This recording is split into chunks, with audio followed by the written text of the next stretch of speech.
সাপ্তাহিক ছুটির দিন গেল রোববার জামাইকার একটি হল রুমে আয়োজন করা হয় বুটিক মেলার। বুটিক বন্ধু মেলার উদ্যোগে নারী উদ্যোক্তাদের এই মেলায় 5টি স্টল ছিল। এই মেলার মূল আকর্ষণ ছিল সালোয়ার কামিজ, ছেলেদের পাঞ্জাবি, টাঙ্গাইল শাড়ি, জামদানি ও মণিপুরি শাড়ি, দেশি বিদেশি গহনা, যা দেখতে ও কিনতে ছিল প্রবাসী বাংলাদেশিদের উপচে পড়া ভিড়।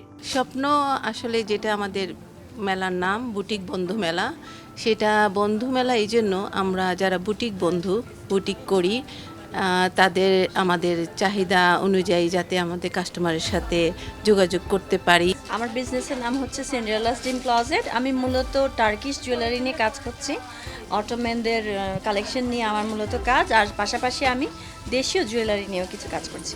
মেলায় অংশগ্রহণ করে জাহিদা আলমের ফ্যাশন উইথ জাহিদা, নুসরাত এলিনের এনজে বুটিক এবং আইরিন রহমানের সিন্ডারেলাস ড্রিম ক্লোজেট। এছাড়া আরও কয়েকটি বুটিক স্টল এই মেলাতে অংশগ্রহণ করে। মেলায় অংশ নেওয়া উদ্যোক্তারা জানিয়েছেন, প্রোডাক্টের কোয়ালিটির ক্ষেত্রে তারা কম্প্রোমাইজ করে না এবং তাদের মেলায় দেশীয় পোশাক, শাড়ি এবং জুয়েলারি প্রাধান্য পায়।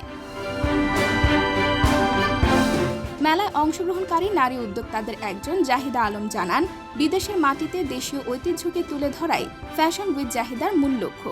আমাদের মেলাটা একদিনের জন্যই, আমরা বুটিক বন্ধু মেলার আয়োজনে এই মেলাটিতে অংশগ্রহণ করেছি এবং আমরা এইভাবে কিন্তু সারা বছরই করে থাকি। সাধারণত কখনো কখনো 2 দিন ধরে হয়, কখনো কখনো একদিন হয়।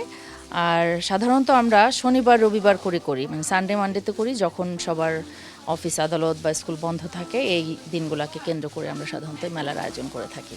আমাদের মেলা হচ্ছে এখন হিল সাইডে, জামাইকার হিল সাইডে পানশির রেস্টুরেন্টের নিচে। আর হচ্ছে গিয়ে আমাদের কিন্তু সব ধরনের প্রোডাক্ট থাকে, বাংলাদেশি, ইন্ডিয়ান এবং পাকিস্তানি। সব ধরনের শাড়ি, সালোয়ার কামিজ, জুয়েলারি এবং টার্কিশ জুয়েলারিও আছে। আমাদের সবার কাছেই মোটামুটি বেস্ট, খুব কোয়ালিটি সম্পন্ন জিনিস থাকে। কোয়ালিটির ক্ষেত্রে আমরা কেউ আসলে কোনো কম্প্রোমাইজ করি না। বিদেশে যেসব বাংলা ভাষাভাষীর মানুষ বসবাস করেন, তাদের কাছে দেশি পণ্য তুলে দিতে চান নারী উদ্যোক্তা। ভবিষ্যতে এই ধারা অব্যাহত রাখতে সবার সহযোগিতা কামনা করেন তারা। IBTV USA, new York.